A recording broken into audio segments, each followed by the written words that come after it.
But someone will ask, how are the dead raised? With what kind of body do they come? You foolish person, what you sow does not come to life unless it dies. And what you sow is not the body that is to be, but a bare kernel, perhaps of wheat or some other grain. But God gives it a body as he has chosen, and to each kind of seed its own body. For not all flesh is the same, but there is one kind for humans, another for animals, another for birds, and another for fish. There are heavenly bodies and earthly bodies, but the glory of the heavenly is of one kind, and the glory of the earthly is of another. There is one glory of the sun, and another glory of the moon, and another glory of the stars, for stars differ from star in glory.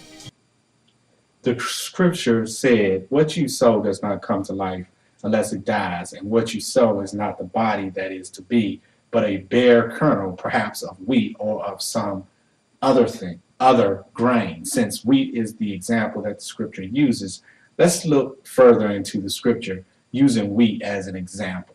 Okay, this is a picture of wheat, and here is a picture of wheat grains or kernel, which comes from wheat.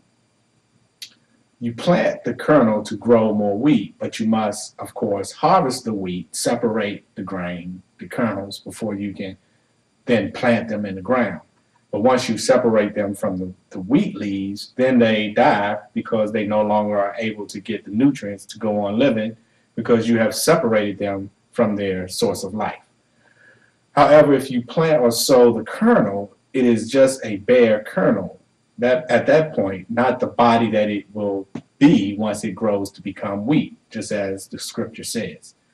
So per verse 38, but God gives it a body as he has chosen, and to each kind of seed its own body. Verse 40 goes on to say, there are heavenly bodies and then there are earthly bodies, but the glory of the heavenly body is of one kind, and the glory of the earthly body is of another. All right. Let's get to the good part. Let's read on. So it is with the resurrection of the dead. What is sown is perishable. What is raised is imperishable. It is sown in dishonor. It is raised in glory. It is sown in weakness. It is raised in power. It is sown a natural body. It is raised a spiritual body. If there is a natural body, there is also a spiritual body. Thus it is written, the first man, Adam, became a living being. The last Adam became a life-giving spirit. But it is not the spiritual that is first, but the natural, and then the spiritual. The first man was from the earth, a man of dust. The second man is from heaven. As was the man of dust, so also are those who are of the dust. And as is the man of heaven, so also are those who are of heaven. Just as we have borne the image of the man of dust, we shall also bear the image of the man of heaven. The scripture said, verse 42, so it is with the resurrection of the dead. What is sown or planted into the ground is perishable. Our bodies are perishable, but what is raised is imperishable. Because remember what verse 38 said, but God gives it a body as he has chosen, and to each kind of seed its own body. According to verse 43 and 44, for Christians, our bodies are sown in dishonor, but it is raised in glory, and it is sown in weakness, but it is raised in power. It is sown or buried a natural body, but it is raised a spiritual body. If there's a natural body, there must also be a spiritual body. The scripture goes on to tell us that the first Adam became a living being. The last Adam, or Jesus the Christ, became a life-giving spirit. But you see, the natural came first, and then the spirit.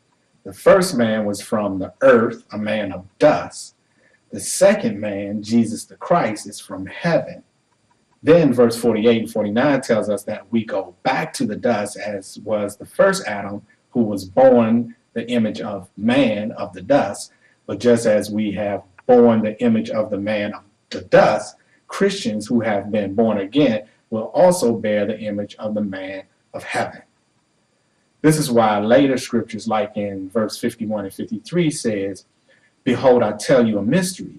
We shall not all sleep, but we shall all be changed in a moment, in the twinkling of an eye, at the last trumpet. For the trumpet will sound, and the dead will be raised imperishable, and we shall be changed." Changed. For this perishable body must put on the imperishable, and this mortal body must put on the immortality. So there you have it. Mystery solved. Glory be to God. Thanks for watching. Peace and love.